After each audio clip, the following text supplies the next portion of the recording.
You know, it has been a while since I've done a really emotional, deep dive sort of encounter, and that was my genuine plan for this week. But while scrolling through the long list of challenges you've requested, I came across this one, and well, I just got too excited at the prospect of making such a silly idea. And so the goal of today's encounter is not only to abide by the challenge, but to create an encounter with multiple stages that truly enables your players to use any strategies they can think of, and complete the quest in any order they see fit. Hello, my name is Matt, and welcome to my hidden nerdy side, and today we're tackling the creatures who, let's be honest, are only well known because of their stupid name, Abyssal chickens. We are going to take a look at their lore, info, and abilities, and then build an encounter you can steal, modify, and plop straight into your D&D games. And to make sure this video is a decent length, we'll only be pulling the Abyssal Chicken lore, info, and abilities that exist within Descent into Avernus, which can be found on pages 97 and 98.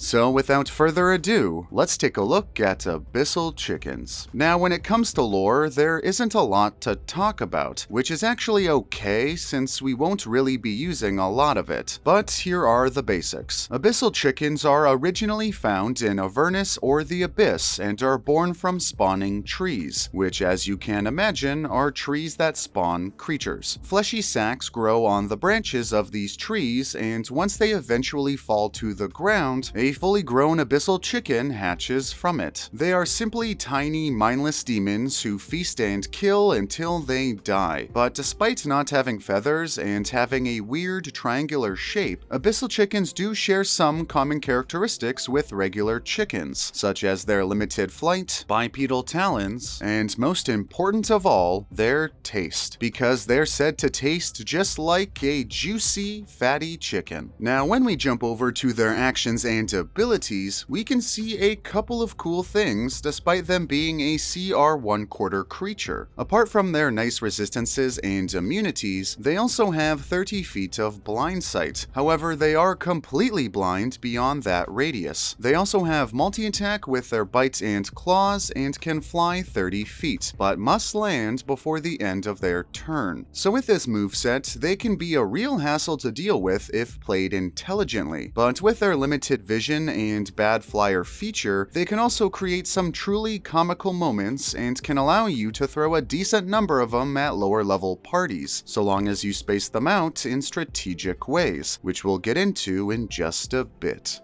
Okay, so now that we've gone over the basic Abyssal Chicken lore, info, and abilities, let's start crafting an encounter. This encounter will be aimed at parties level 1 to 5, depending on how difficult you want to make it, and last probably 1 to 2 sessions. The party's motivation should always be tailored to your campaign, but for simplicity's sake, we'll just say this is one of those encounters that is more sprung onto your players. Now, it will still be a fun side quest your players can opt out of if they wish. However, it can also have the ability to tie into your main story, which we'll discuss later. So your party will be attending a festival somewhere in your world, filled with carnival games, extravagant shows, and any other madness you can think of. However, there will also be a special cooking class available for adventurers on the outskirts of the festival. This class is geared toward learning how to cook exotic ingredients found in their travels. Now, this on its own may not be enough to entice your players, so possibly having a cool item be the prize for best dish might just do the trick. This class will be run by Jasper, a Gordon Ramsay style chef who is very knowledgeable in the art of cooking and famous throughout your world. But during your class, he will also berate your party for their failures at cooking. Now, before the class begins, your players can see him having a banter with Remus, a different celebrity chef who is into healthy vegan cooking. The two chefs will be throwing accolades in each other's faces, insulting each other's cooking styles, and in the end, Jasper will throw out a line about how he will be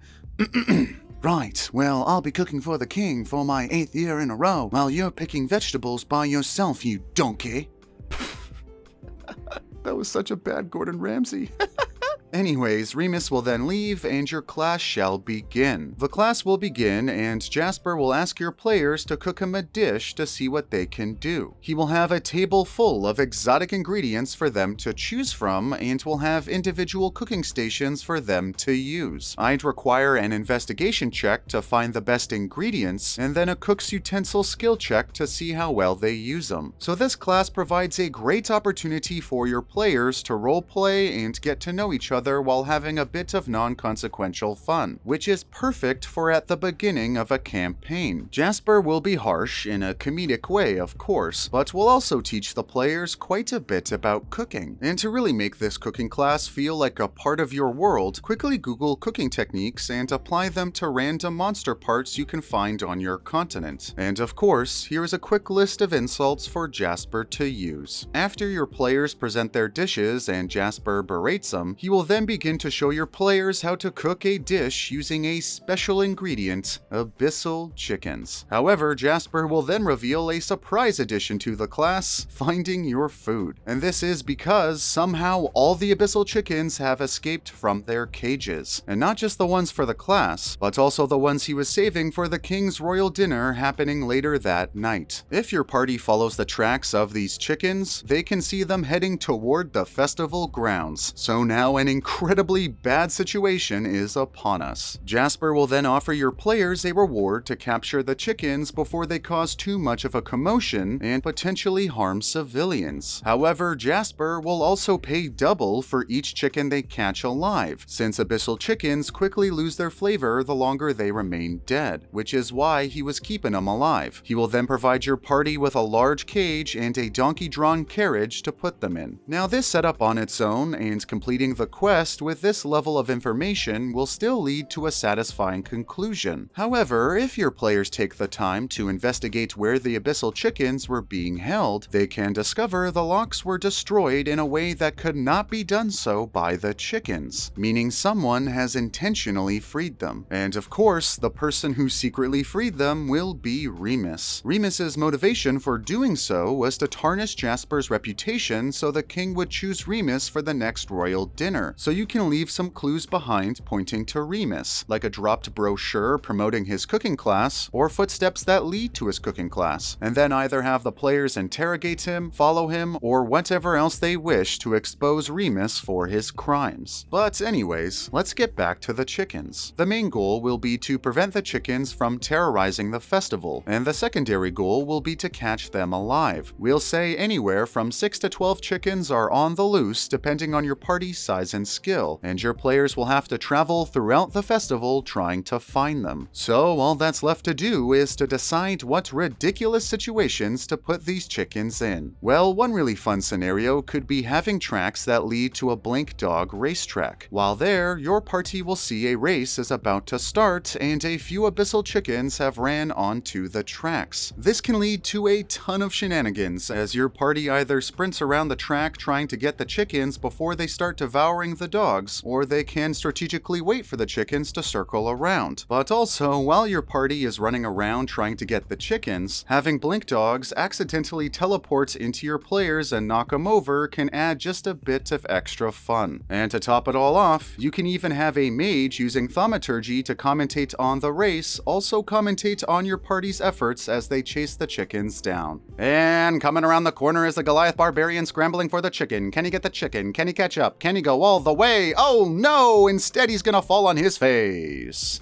Or you know, something like that. Another scenario, which is admittedly really stupid, is having a man named Howard who has messed up his son's birthday multiple years in a row. So this year, Howard bought his son a cat. However, the cat was eaten by an Abyssal chicken on the loose. So in a desperate panic, Howard was able to trap the chicken and offer it as a pet for his son's birthday. And so now your party will stumble upon Howard at his son's party, filled with random civilians and an Abyssal chicken in a cage the kid is feeding pellets of meat to. Howard will be covered in scratches and look like he's lost a lot of blood, but the kid will be very happy with his new pet. So now your party is put in the awkward situation of having to take away a kid's birthday present. Of course, they can make the logical argument that an abyssal chicken as a pet is a horrible idea and just take it, but that will cause quite a stir. Now, the villagers won't be able to stop your players from doing so because they're just villagers, but it will be a fun role-playing opportunity no matter if your players take it, bargain for it, or anything in between. Another situation that could be great is having a cockfighting pit situated in a rough part of the festival, where nefarious types are betting on weak and tiny monster fights. Some abyssal chickens they recently caught are going to be the next contestants, and these men will not be inclined to let the chickens go for free. So now your party has to decide how they're going to get the chickens from these rough characters who may have at least some sort of combat abilities. However, these shady gentlemen will have a solution. They will allow your party to send 1 or 2 members into the pit to fight against the chickens and the creatures they're facing all at once in order to spice up the betting. But of course, try to go with whatever solution your party suggests. And finally, there will be your classic marketplace chase scene with a silly twist based on the abilities of the abyssal chickens. Multiple chickens will be running through the rows of the market stalls and attacking other villagers. However, after your party starts attacking them, the chickens will start to run away and use their limited flying to jump from market stall to market stall trying to escape. This becomes particularly nutty when you realize market stall roofs are not the most stable, and also once your players are out of the abyssal chicken's limited blind sight range, they will have no idea which direction to flee, causing even more chaos. And then the cherry on top. And I will preface this with saying I only recommend this next part for parties level 3 or more, but one of these market stalls will be a potion stall where the abyssal chicken has caused quite a ruckus and spilled many potions. And during this ruckus, the chicken may have got some of the potions in its mouth. And so now your players have a fortified super mega abyssal chicken they need to defeat. Obviously, the difficulty of this chicken will vary based on the potions it ends up drinking, but resistance potions, flying potions, potions of heroism, gaseous form, giant strength, and more are all on the table. These are just a few buffs you can add to your chicken, but feel free to add whatever you want. And of course, for the encounter in general, don't be limited to just the 4 scenarios in this video. Now, after all the chickens are caught, they'll be delivered to Jasper and the players will receive payment. If the party figures out Remus was behind it, they can call him out and have him arrested. However, if the players do a good job wrangling all the chickens, people in the festival will talk positively about them and word will start to spread. This allows an easy and natural way to integrate future job requests into your world, and potentially gets your party started on their main quest when they get hired for a particular job.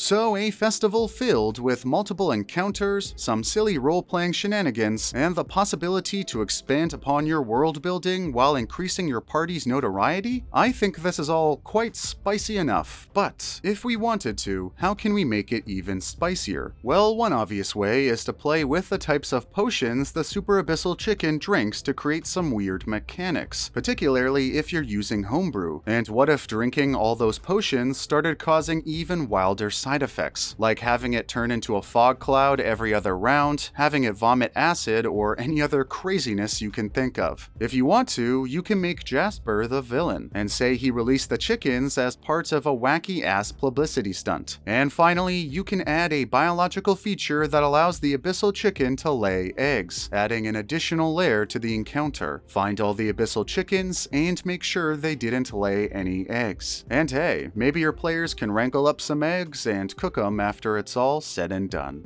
But of course, this is just one of many ways you can use abyssal chickens in your Dungeons & Dragons campaign. And if you do use this in your future games, make sure to let me know how it goes. And you know, I'm always down for a challenge, so make sure to leave them below. Thanks for watching and indulging my hidden nerdy side.